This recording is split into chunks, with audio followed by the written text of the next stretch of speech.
پوری زندگی ایک کھلی کتاب ہے. میں بے غرض ہوں، اور جو بے غرض ہوتا ہے بے پناہ ہوتا ہے. آپ سمجھے بے پناہ کون ہوتا ہے؟ نہیں، میں سمجھاتا ہوں. بے پناہ وہ ہوتا ہے جسے کوئی تلوار کاٹ نہیں سکتی. یہ الفاظ ہیں ہندوستان کے عظیم رہنما مولانا ابوالکلام آزاد کے، قائد اعظم کے ہم عصر لیڈر جنہیں امام الہند کہا گیا، مگر محمد علی جناح نے انہیں کانگریس کا شو بوائے قرار دیا. ایک وقت ایسا بھی آیا کہ کیا میں پاکستان کی مخالفت کرنے والے قوم پرست رہنما اور کانگریس کے شو بوائے مولانا ابوالکلام آزاد نے کراچی آ کر مزار قائد پر حاضری دی. شراب، چائے اور سگریٹ کے رسیا امام الہند جنہوں نے واش روم میں گر کر وفات پائی، کیا واقعی کانگریس نے انہیں ایک شو پیس کے طور پر استعمال کیا؟ ان کے قائد اعظم سے اختلافات کی وجوہات کیا تھی؟ شعلہ بیاں خطیب ابوالکلام آزاد کتنے بڑے لیڈر تھے؟ انکہی میں آج ہم یہی جاننے کی کوشش کریں گے. ابوالکلام آزاد سے متعلق شروع کیے گئے اس سلسلے کی پہلی قسط کے ساتھ میں ہوں بلال غوری اور آپ دیکھ رہے ترازو.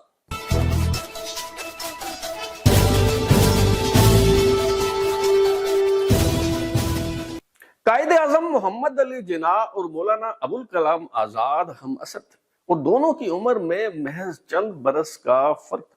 قائد اعظم 25 دسمبر 1876 کو پیدا ہوئے تو مولانا ابوالکلام آزاد کی ولادت 11 نومبر 1888 کو، یعنی قائد اعظم عمر میں 10 برس بڑے تھے. راج موہن گاندھی اپنی کتاب 8 Lives Study of Hindu-Muslim Encounter میں لکھتے ہیں کہ جناح ہمیشہ مغربی طرز کے مہنگے سوٹ پہنتے تھے، جبکہ آزاد کا لباس شیروانی، چوڑی دار پاجامہ اور فیض ٹوپی ہوتا تھا. آزاد اور جناح دونوں دراز کرتے، دونوں صبح سویرے اٹھتے تھے، دونوں چین سموکر تھے، دونوں کو عام لوگوں سے ملنا جلنا پسند نہیں تھا، لیکن دونوں اکثر بڑے ہجوم کے سامنے تقریریں کیا کرتے تھے.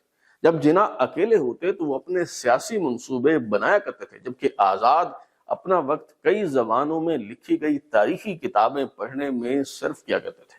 مولانا ابوالکلام آزاد کو مہاتما گاندھی کا بے پناہ احترام تھا، لیکن انہوں نے ان کے تمام نظریات کو قبول نہیں کیا. وہ گاندھی جی کی موجودگی میں کھلے عام سگریٹ پیا کرتے تھے، جبکہ یہ بات مشہور ہے کہ گاندھی جی سگریٹ پینے والے لوگوں کو پسند نہیں کیا کرتے تھے. آزاد کو مے نوشی کا بھی نشے کی حد تک شوق تھا. جواہر لال نہرو کے سیکرٹری ایمو متھائی اپنی کتاب ریمنسنس آف نہرو ایج میں لکھتے ہیں مولانا آزاد ایک پڑھے لکھے مسلمان اسکالر تھے، لیکن انہیں دنیا کی اچھی چیزیں بھی پسند تھیں. جب وہ وزیر تعلیم کے طور پر مغربی جرمنی کے دورے پر گئے تو وہاں ہندوستانی سفیر ACN نمبیار نے ان کی اپنے گھر میں میزبانی کی. وہ جانتے تھے کہ مولانا کو شراب کا شوق ہے، اس لیے انہوں نے اپنے گھر میں ان کے لیے ایک چھوٹا سا شراب خانہ سجایا. مولانا بیرون ملک سفر کرتے وقت شیمپین پینا پسند کرتے تھے. وہ اکیلے پیتے تھے اور نہیں چاہتے تھے کہ کوئی اور ان کے ساتھ مے نوشی میں شریک ہو.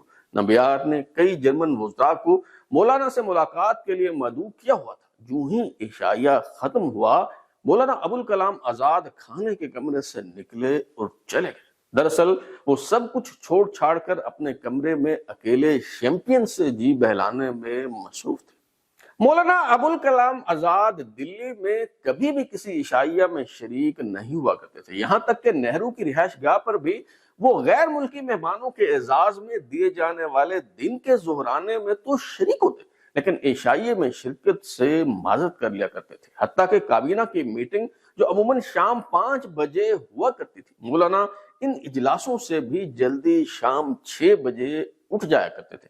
چاہے کوئی بھی اہم موضوع کیوں نہ ہو، وہ چپکے سے گھر آ جاتے اور وسکی، سوڈا اور سموسے کی پلیٹ منگوا کر یہ وقت تنہائی میں بسر کیا کرتے تھے. شراب نوشی کے لیے مخصوص اس وقت میں وہ کسی سے نہیں ملتے تھے. محض چند گنے چنے افراد کو ہی اس پابندی سے استثناء حاصل تھا، جن میں وزیر اعظم نہرو، ارونا آصف علی اور آزاد کے پرسنل سیکرٹری ہمایوں کبیر شامل تھے، جو بعد میں مرکزی وزیر بنے.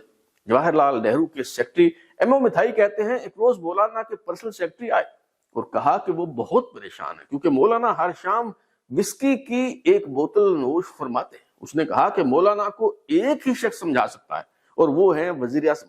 آپ پنڈت جی سے درخواست کریں کہ وہ مولانا کو پیگ کم کرنے کا مشورہ دیں.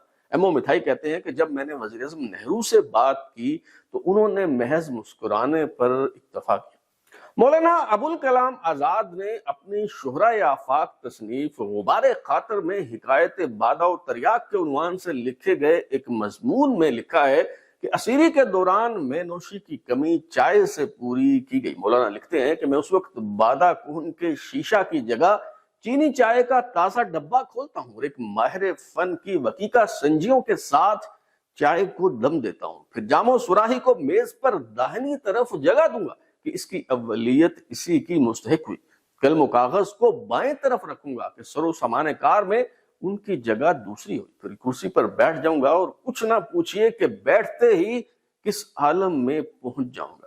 کسی بادہ گسار نے شیمپئن اور بورڈو کے 100 سالہ تہخانوں کے ارک کہن سال میں بھی وہ کیف و سرور کہاں پایا ہوگا جو چائے کے اس دور صبح گاہی کا ہر گھونٹ میرے لیے مہیا کر دیتا ہے۔ آپ کو معلوم ہے میں چائے کے لیے روسی فنجان کام میں لاتا ہوں، اگر بے ذوقی کے ساتھ پیجئے تو 2 گھونٹ میں ختم ہو جائے، مگر خدا نہ خواستہ میں ایسی بے ذوقی کا مرتکب کیوں ہونے لگا؟ میں جرا کشان کہن مشک کی طرح ٹھہر ٹھہر کر پیوں گا اور چھوٹے چھوٹے گھونٹ لوں گا۔ یعنی شراب میسر نہیں تو مولانا ابوالکلام آزاد چائے کو شراب کے جام سمجھ کر لڑھا رہے ہیں اور وائن کا ذکر کر رہے ہیں۔ وہ کہتے ہیں کہ چائے کی اس پیالی کا مزہ فرانس کے 2 شہروں میں کشید ہونے والی وائن شیمپئن اور بورڈو سے بھی کہیں زیادہ سرور دینے والا ہے۔ مولانا ابوالکلام آزاد اپنی کتاب غبار خاطر میں جہاں سگریٹ نوشی کی عادت کا کھل کر ذکر کرتے ہیں، وہاں موسیقی سے متعلق اپنے افکار و خیالات بھی واضح کرتے ہیں۔ مولانا بتاتے ہیں کہ انہوں نے امبالہ کے رہنے والے خاندانی گویے مسیطہ خان کی شاگردی اختیار کی اور آلات غنا سیکھنے کی کوشش کرتے رہے۔ وہ لکھتے ہیں میں آپ سے ایک بات کہوں، میں نے بارہا اپنی طبیعت کو ٹٹولا ہے، میں زندگی کی احتیاجوں میں سے ہر چیز کے بغیر خوش رہ سکتا ہوں لیکن موسیقی کے بغیر نہیں رہ سکتا۔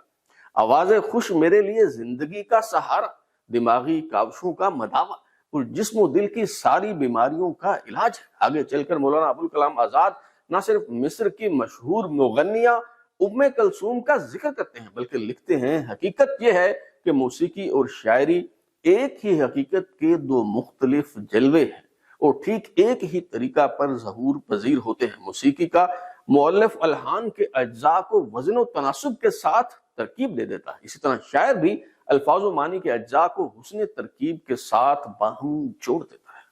طرز زندگی، مشاغل اور عادات و اطوار میں غیر معمولی یکسانیت کے باوجود قائد اعظم محمد علی جناح اور مولانا ابوالکلام آزاد کے خیالات اور سیاسی نظریے میں زمین آسمان کا فرق تھا۔ قائد اعظم 2 قومی نظریے کی بنیاد پر مسلمانوں کے لیے ایک الگ وطن کے حصول کی جدوجہد کر رہے تھے، تو مولانا ابوالکلام آزاد قوم پرست رہنما کے طور پر ہندوؤں اور مسلمانوں کو یکجا رکھنے کا مشن لے کر چل رہے تھے۔ مولانا ابوالکلام آزاد نے ایک بار کانگریس کے اجلاس سے خطاب کرتے ہوئے کہا کہ اگر آسمان سے کوئی دیوی یا دیوتا بھی اتر کر یہ کہے کہ ہندو مسلم اتحاد ختم کرنے کے عوض 24 گھنٹوں میں تاج برطانیہ سے آزادی مل جائے گی تو میں یہ پیشکش قبول نہیں کروں گا۔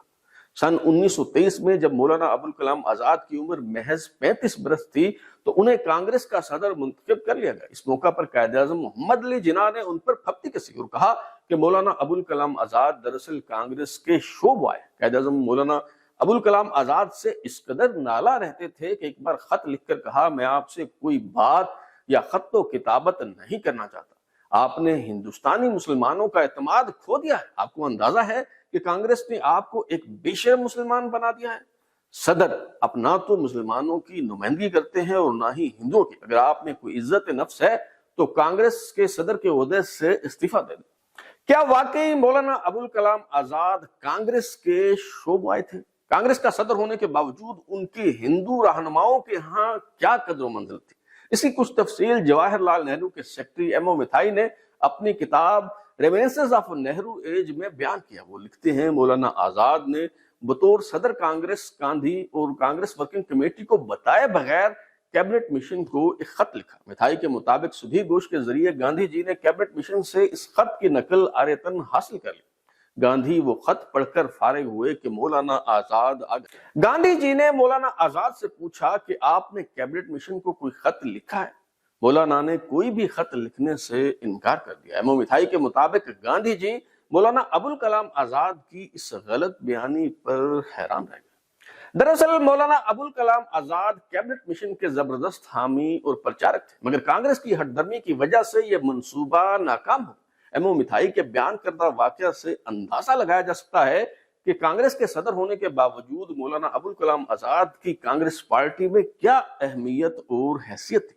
ابوالکلام آزاد نے اپنی کتاب انڈیا ونز فریڈم میں لکھا ہے کہ سن 1946 میں پیش کی جانے والی وزارتی مشن کی تجاویز وہ آخری موقع تھی جو ہندوستان کو تقسیم ہونے سے بچا سکتی تھی۔ وزارتی مشن کے اس منصوبے کو مسلم لیگ نے کلی طور پر اور کانگریس نے جزوی طور پر منظور کر لیا تھا، مگر نہرو کے ایک اخباری بیان سے سارا پانسا پلٹ گیا۔ نہرو نے کہا تھا کہ ان کی جماعت سر دست تو اس منصوبے کو مجبوراً منظور کر رہی ہے، مگر بعد میں وہ اس میں تبدیلی کا حق محفوظ رکھتی ہے۔ نہرو کے اس بیان کے بعد مسلم لیگ نے وزارتی مشن کی منظوری کا فیصلہ واپس لے لیا۔ مولانا ابوالکلام آزاد اپنی کتاب انڈیا ونز فریڈم میں لکھتے ہیں کہ 10 سال بعد میں پیچھے مڑ کر دیکھتا ہوں تو تسلیم کرتا ہوں کہ مسٹر جناح نے جو کچھ کہا اس میں زور تھا۔ کانگریس اور لیگ دونوں اس سمجھوتے یعنی کابینہ مشن منصوبے میں فریق تھی، اور ایسا مرکز صوبوں اور گروپوں میں تقسیم کی بنیاد پر ہی ہوا تھا کہ لیگ نے منصوبے کو منظور کیا تھا۔ مولانا ابوالکلام آزاد آخری وقت تک ہندوستان کو تقسیم ہونے سے بچانے کی کوشش کرتے رہے۔ پاکستان اور بھارت کے وجود میں آنے کے بعد مولانا ابوالکلام آزاد کو کبھی وہ مقام نہ ملا جس کے وہ حقدار تھے۔ قائد اعظم کی بات درست ثابت ہوئی، جواہر لال نہرو وزیر اعظم بن گئے، جبکہ شو بوائے مولانا ابوالکلام آزاد کو وزیر تعلیم بنا دیا گیا۔ مولانا ابوالکلام آزاد کس قدر بے اختیار اور بے وقت تھے، اس کا اندازہ جواہر لال نہرو کے سیکرٹری ایم او مٹھائی کی کتاب ریمیننسز آف نہرو ایج سے ہوتا ہے۔ ایم او مٹھائی نہایت مضحکہ خیز انداز میں لکھتے ہیں کہ جب 1956 میں نہرو برطانیہ گئے ہوئے تھے تو کیبنٹ سیکرٹری نے ٹیلی گرام بھیج کر بتایا کہ مولانا آزاد باضابطہ طور پر قائم مقام وزیر اعظم کا پروٹوکول دینے پر اصرار کر رہے۔ جب نہرو سے رابطہ کیا گیا تو انہوں نے کہا کہ جب تک میں زندہ ہوں، ملک کے اندر ہوں یا باہر، میں ہی وزیر اعظم ہوں، کوئی قائم مقام وزیر اعظم نہیں ہوگا۔ نہرو کے حکم پر اس ٹیلی گرام کی کاپی مولانا آزاد کو بھجوائی گئی۔ ایم او مٹھائی لکھتے ہیں کہ ملک میں مضحکہ خیز صورتحال پیدا ہو گئی۔ مولانا ابوالکلام آزاد بس وزیر اعظم ہاؤس میں داخل نہیں ہوئے، باقی سب کر لیا۔ قائم مقام وزیر اعظم کی طرح ان کی گاڑی کے آگے پروٹوکول کے لیے ایک موٹر سائیکل چلتا اور پیچھے سیکیورٹی کی گاڑی۔ فروری 2023 میں جب کانگریس کا 85واں سالانہ اجلاس چھتیس گڑھ کے دارالحکومت رائے پور میں ہوا تو پوسٹر بوائے کی تصویر ہی پوسٹر سے غائب ہو گئی۔ اس موقع پر بھارت کے تمام بڑے اخبارات میں کانگریس کی طرف سے جو اشتہار شائع ہوا، اس میں مہاتما گاندھی، جواہر لال نہرو، سردار ولبھ بھائی پٹیل، بی آر امبیڈکر، سبھاش چندر بوس، سروجنی نائیڈو، لال بہادر شاستری، اندرا گاندھی، راجیو گاندھی اور پی وی نرسمہا راؤ کی تصاویر تو تھیں، مگر مولانا ابوالکلام آزاد کی تصویر موجود نہیں تھی۔ اس ناگفتہ بے صورتحال پر کسی نے تبصرہ کیا کہ کانگریس کے شو بوائے اب نو بوائے ہو گئے۔ اور پھر چشم فلک نے یہ دن بھی دیکھا کہ ایک روز کانگریس کے اس شو بوائے نے کراچی آ کر اپنے بدترین سیاسی مخالف قائد اعظم کے مزار پر حاضری دی۔ یہ 19 جولائی 1951 کی بات ہے، جب انڈیا کے وزیر تعلیم مولانا ابوالکلام آزاد نے تہران سے وطن واپس جاتے ہوئے ایک دن کے لیے کراچی میں قیام کیا۔ اس قیام کے دوران انہوں نے پاکستان میں انڈیا کے ہائی کمشنر سے اپنی اس خواہش کا اظہار کیا کہ وہ بانی پاکستان قائد اعظم محمد علی جناح کے مزار پر حاضری دینا اور فاتحہ پڑھنا چاہتے ہیں۔ انڈین ہائی کمشنر کی کوشش سے حکومت پاکستان نے ابوالکلام آزاد کی اس خواہش کو ممکن بنا دیا، چنانچہ انہوں نے بانی پاکستان کے مزار پر فاتح پڑھی اور پھول چڑھائے۔ ابوالکلام آزاد نے کراچی میں محمد علی جناح کے مزار پر حاضری دی تو اس موقع پر جناب رئیس امروہی نے ایک قطعہ تحریر کیا جس کا عنوان تھا حادثے۔ رئیس امروہی نے لکھا، جو حادثہ بھی نہ ہو جائے آج کل کم ہے، ہمارا عہد ہے ایک عہد انقلاب ایجاد، بھلا یہ کس کو توقع تھی قبل ازیں اے دوست، مزار قائد اعظم ابوالکلام آزاد۔ مولانا ابوالکلام آزاد کی روداد بیان کرنے کا سلسلہ جاری ہے۔ اگلی قسط میں ہم آپ کو بتائیں گے کہ پاکستان کے حوالے سے مولانا ابوالکلام آزاد کی پیشن گوئیوں کی حقیقت کیا ہے۔ اب تک کے لیے اتنا ہی۔ بلال اوری کو اجازت دیجیے، پھر ملاقات ہوگی۔ اگر آپ اپنی رائے دینا چاہتے ہیں یا پھر کوئی تجویز تو ہمارا واٹس ایپ نمبر 033284105337 دستیاب ہے۔ اپنا فیڈ بیک دیں، لائک کریں، سبسکرائب کرنے کے بعد بیل آئکن گھنٹی دبائیں اور دیکھتے رہیں ہمارا چینل ترازو۔